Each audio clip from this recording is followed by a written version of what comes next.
This is Covering the Spread, part of the FanDuel Podcast Network.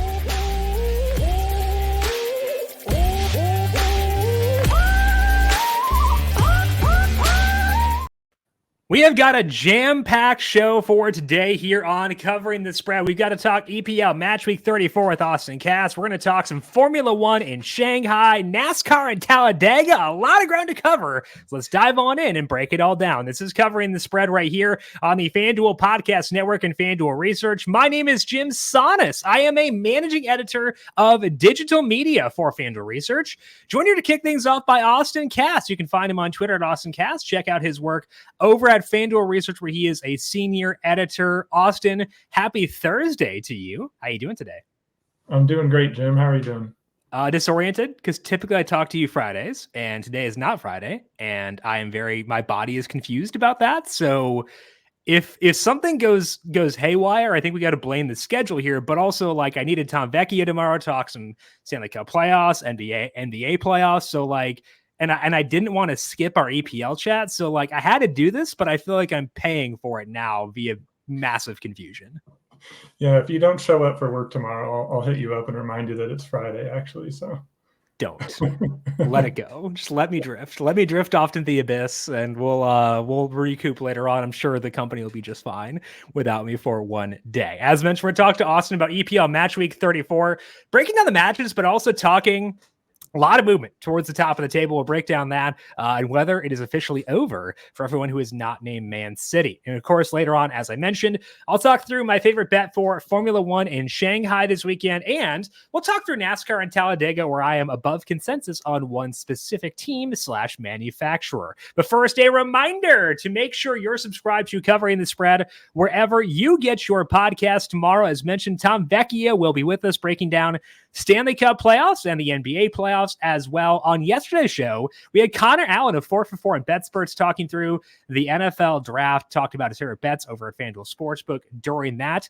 To find that, go to the Covering the Spread podcast feed. Hit subscribe if you like what you hear. Leave us a 5-star rating on Apple Podcasts or Spotify. You can also find that show, today's show, tomorrow's show on the FanDuel YouTube page and over on FanDuel TV+. Now, Austan, we'll talk about the matches in a second, but first, a lot of movement towards the top of the table in the EPL because both Arsenal and Liverpool lost. You said last week, or 2 weeks ago, it was a good time to buy low on Man City, but now they're minus 250. So I'm assuming the buy low window is closed, and is this race basically over?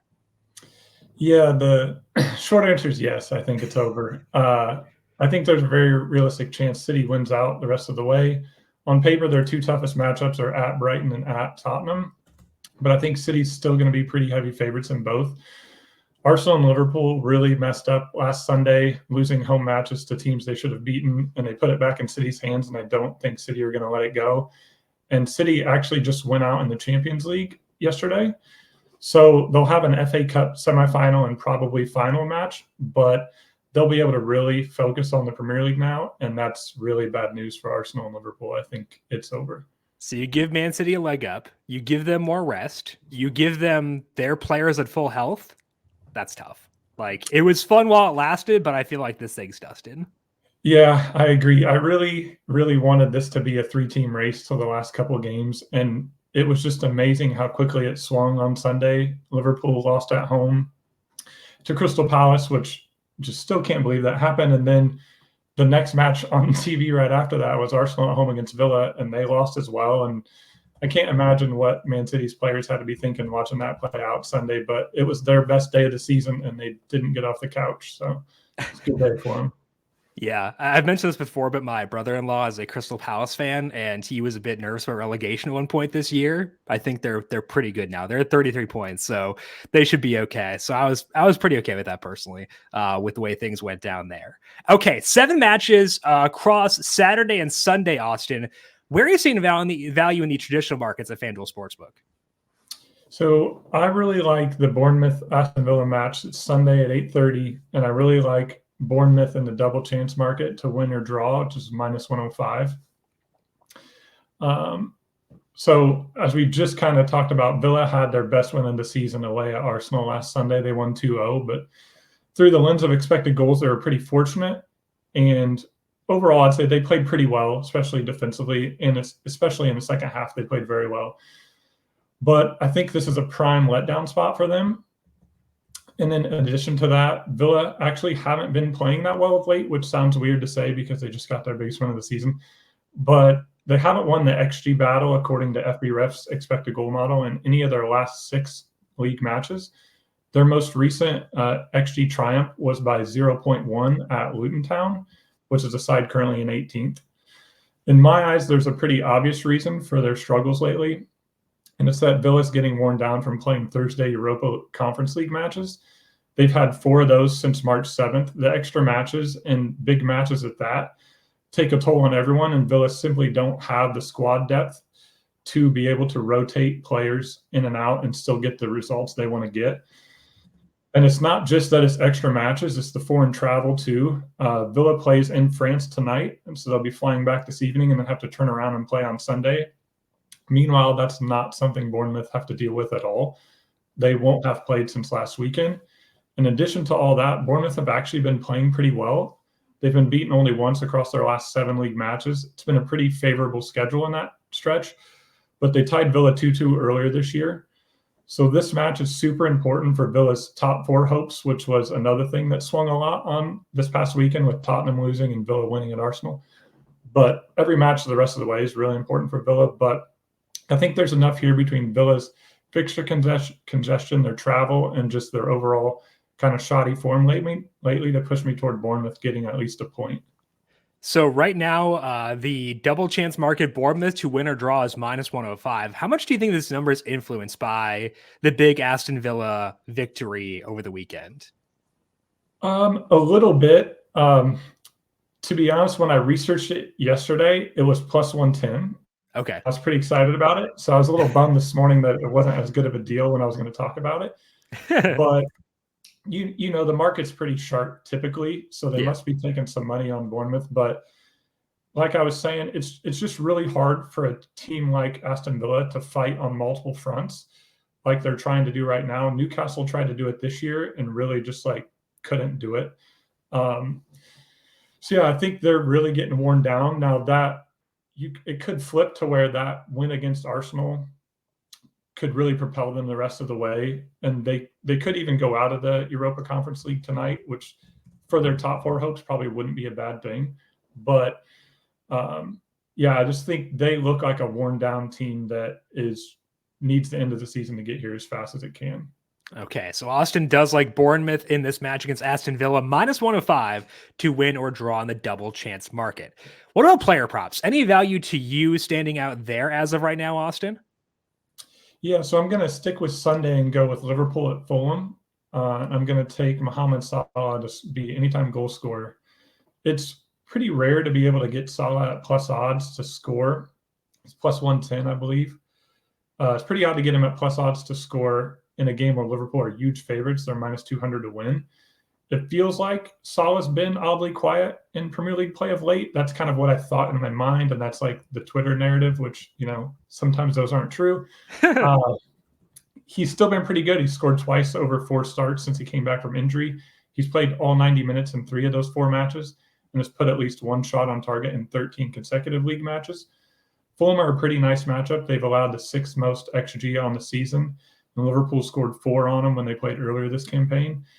Liverpool also just completely have their backs against the wall now and probably are going to need to win out the rest of the way to have any shot at winning the league title. So I like Salah against Fulham at these +110 odds. Yeah, and we talked about how we think it's over and Man City's got the win, but that doesn't mean that Liverpool treat it that way. Like, their odds are still, you know, they're above 15% to win the whole thing, at least based on the betting data.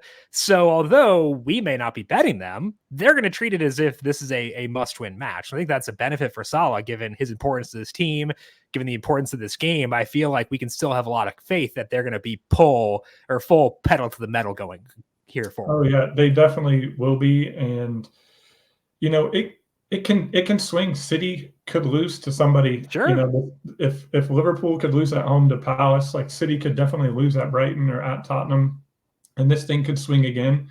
So I'm sure, like you were saying, Liverpool feels like they're right there. And in the table, they are right there. It's the odds market where they're not right there. But yeah, I still think there's a chance, like you said. And with their manager, Jurgen Klopp, leaving at the end of this year, they've got a little extra incentive to try to send him out with a league title. Right. Exactly. So motivation will still be high for Liverpool. So Austin likes Mo Salah to score. That is plus 110 at FanDuel Sportsbook. And on the Bournemouth win or a draw matchup against Aston Villa, that is minus 105. That is Austan Cass. Make sure you check him out on Twitter at Austan Cass. Find his work at FanDuel Research, where he is a senior editor. Austin, appreciate the time as always. Good luck to you. Enjoy your Thursday, not Friday. And we'll talk to you once again soon.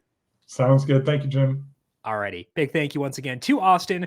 Find him on Twitter at Austan Cass. We'll talk about some Formula One in Shanghai in just 1 second, followed by NASCAR and Talladega. But first, NBA play-in tournament, 2 more games left, and it gives teams a chance to play their way into the postseason.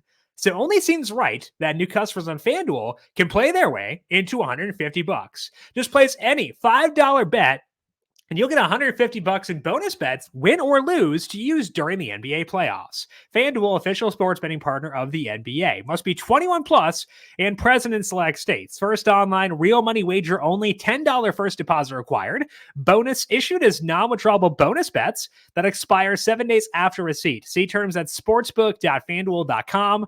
FanDuel is offering online sports wagering in Kansas under an agreement with Kansas Star Casino, LLC. Gambling problem? Call 1-800-GAMBLER or visit FanDuel.com/RG in Colorado, Iowa, Michigan, New Jersey, Ohio, Pennsylvania, Illinois, Kentucky, Tennessee, Virginia, and Vermont. Call 1-800-NEXT-STEP or text NEXT STEP to 53342 in Arizona, 1-888-789-7777. Or visit ccpg.org/chat in Connecticut, 1-800-9-WITH-IT in Indiana, 1-800-522-4700. Visit chaosgamblinghealth.com in Kansas, 1-877-770-STOP in Louisiana. Visit mdgamblinghealth.org in Maryland, 1-800-GAMBLER.net in West Virginia, 1-800-522-4700 in Wyoming. Hope is here. Visit gamblinghelplinema.org. Or call 800-327-5050 for 24/7 support in Massachusetts, or call 1-877-HOPE-NY or text HOPE-NY in New York. Let's take a look now at Formula One this weekend. They are in Shanghai for the first time since before COVID, 2019, the last time F1 ran in China. And the tiers for this year in Formula One are becoming very, very clear, where it's Red Bull, number 1, then there's a drop. Then it's Ferrari, then there's another drop, down to McLaren in third. But I kind of think that McLaren might be closer to Ferrari than perception. So I want to bet on Lando Norris this weekend. You could potentially consider the outright at 36-1, but I prefer Norris to podium. That is plus 230 right now at FanDuel Sportsbook. Now, if you're looking at Norris, the past couple weeks, his past couple races, his race pace has been very, very good.